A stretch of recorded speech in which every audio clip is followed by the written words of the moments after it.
Season's greetings, ladies and gentlemen, boys and girls, and welcome to the Paint with Dave Christmas Special.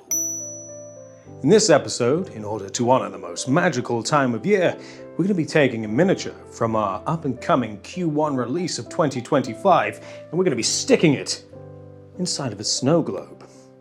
So, with all of that jibber-jabber out of the way, let's Christmas cracker on, shall we?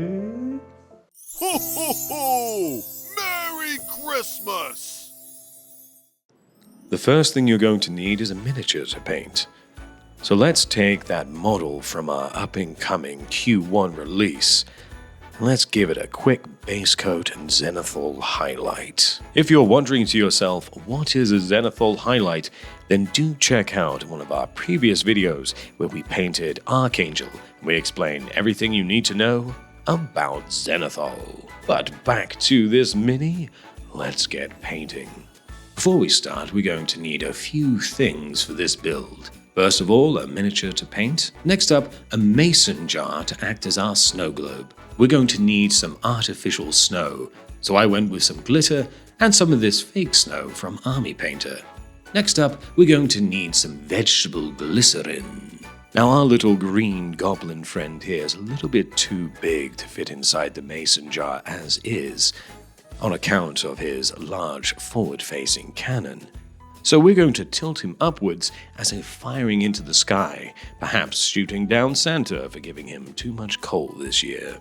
In order to do this, we're going to use some green stuff. Very simply, mix together the blue and yellow putty.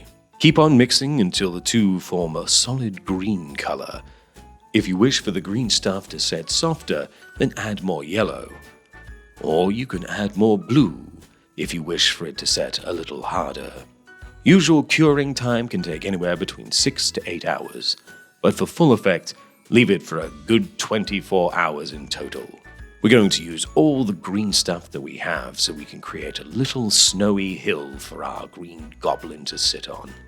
Once the green stuff has been fully mixed, I press it onto the base of our model, which in this case will be the top of the mason jar. I then press the miniature into the top of it so that it can form a nice groove. Do make sure to lubricate your green stuff, whether it's with water or Vaseline, so that it doesn't quite stick to your fingers. I then use the flat of a knife and a couple of other implements to make sure that it is molded and crafted exactly how I want it. Usually spend about an hour or two molding it. You'll notice it getting harder the more you handle it, and then once it's done, you can start painting. But we won't be doing that for a while. Instead, we're going to have to move on to painting that lovely little miniature. Pressing the model into the green stuff will allow us to get a very good idea of how it's going to fit inside the mason jar. Did I say mason jar? I meant snow globe. I then use some more green stuff to fill out the rest of the base so we can make it look very snowy and hilly. This will make it look far more realistic when the snow globe is complete.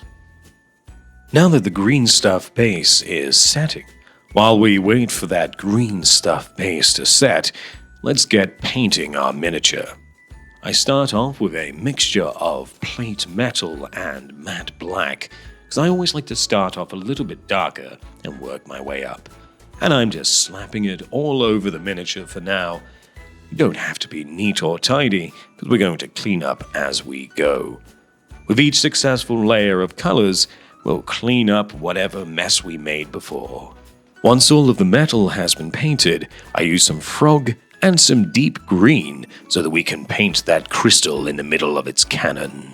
I mix the two together to get a very nice color. I will be using these to build off of as I go, using either one or the other, or a mixture of both. While our metal paint is still drying, I mix in a little bit of our green concoction just so we can add a nice little bit of glow or shine to our metal. I do this all over, as I can imagine that the green crystal is emitting quite a bit of energy and light. While the metal paint is still drying, I try my hand at a bit of wet mixing. Using our concoction of greens to give the metal a shiny green vibe, as if it was reflecting or refracting some of the glow from our crystal. I then use progressively lighter green tones to really bring out the details in that crystal.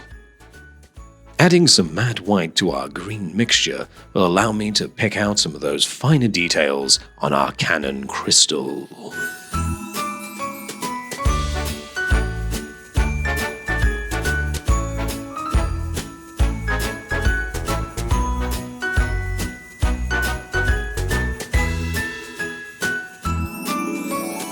I then use a lighter shade of silver mixed in with our green to really pick out some of those details in the metal frame of our Canon.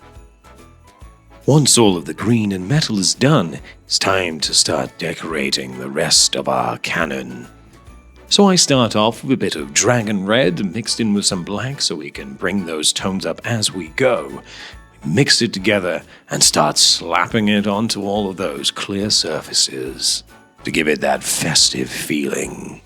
As I add progressively deeper and deeper red tones, you can see it start to come alive.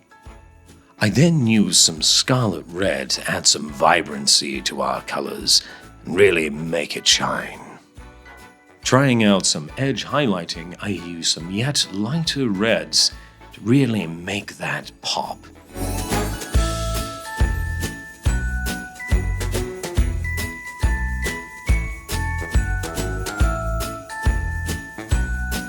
While we wait for that to set, I then get to work on the base, adding a mixture of matte white, a little scooch of matte black, and just the tiniest hint of ultramarine blue.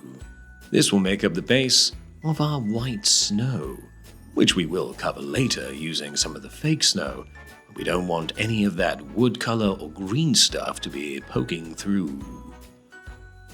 Using a little bit of matte white into our green mixture, I want to make that Canon crystal really look like it's glowing.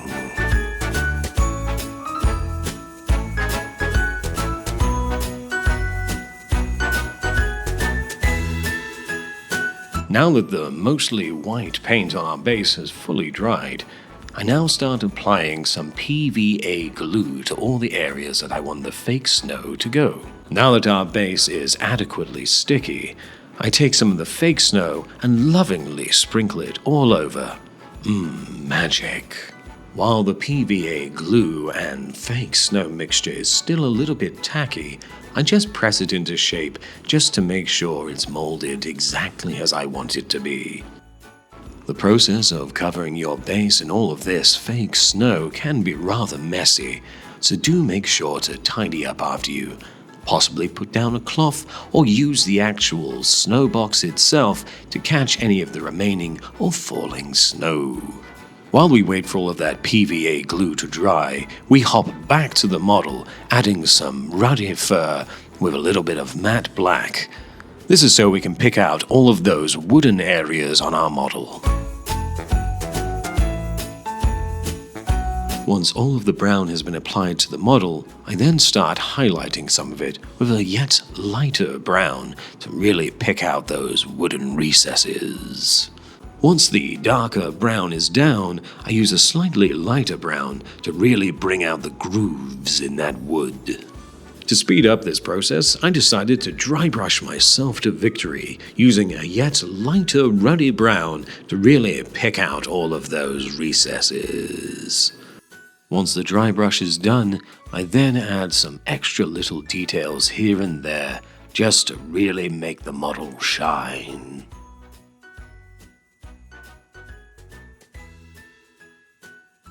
For the Canon smokestacks, I really want to give it that Christmassy candy cane kind of a vibe. So I lay down some white base, and later on gonna pick it out with some red stripes. And as I wait for that white to dry, how about we give that goblin some love? And as I paint this lovely little green chappy, I can't help but notice his lovely little expression of utter joy. Joy and warmth that can only be felt when staring longingly at your Christmas present as it sits nestled gently under the tree. you longingly wanting to open it, waiting for the day where you can tear the paper asunder and reveal the hidden treasure inside. Oh, the joys of Christmas! Back to the painting. Now, to get that candy cane stripe, I mixed together some red and matte black. This is so that I can work up to a lighter red later, and also might even have a slightly darker edge around it to really make it stand out against that white. I very, very carefully make sure I do straight lines around the entire smokestack. But when you think about it, this is a goblin's paint job after all, and they're not really known for having steady hands. Now, I do try and keep the lines as straight as possible, but at the end of the day, I am just a man. So some of them were a little bit wobbly, but you know what? That's okay. It just adds to the story that we're telling here, as this was probably painted by the goblin pilot, and let's face it, goblins aren't known for having steady hands. Once the dark red has set, I go over it again with a little bit of carmine red, lighter and more vibrant, to really bring it to life. Ooh, check out those candy cane smokestacks. Now that the miniature is fully painted, I'm going to stick it right onto the base.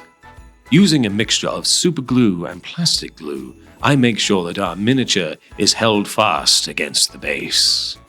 And to add a little bit of extra security, I hold the model down with a little bit more super glue around the edges and complete it with a bit of fake snow. To add further decoration and a little touch of storytelling, I found these translucent green cubes lying around somewhere, so I thought to myself, why not put them to good use?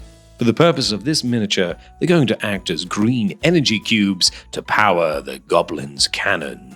So let's have them strewn about the place, some in a nice little tidy block, and one or two just scattered around.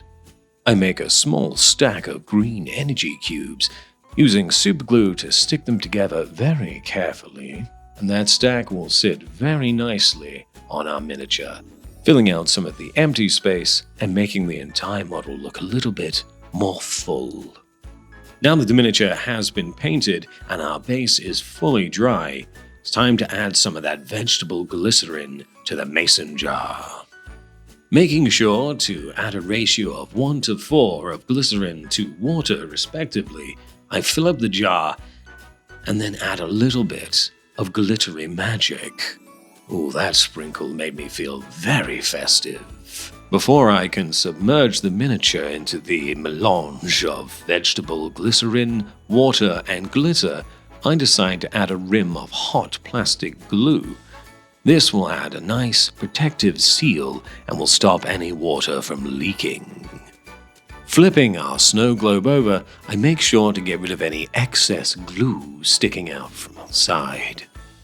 Now that we've flipped the jar over and we can see that there are no unwanted leakages, let's take a good old look at the 360-degree view, both with and without water.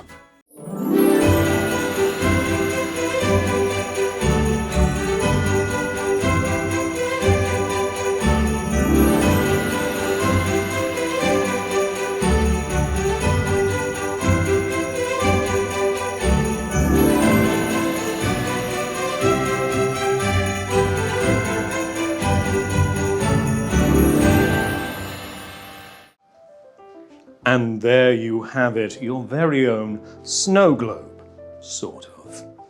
But don't forget to join us next time in the new year. We're going to have a fresh batch of episodes just for you. In the meantime, feel free to check out everything else we have, like, share, and subscribe. And you know what? Have a Merry Christmas. Cheerio, ho ho.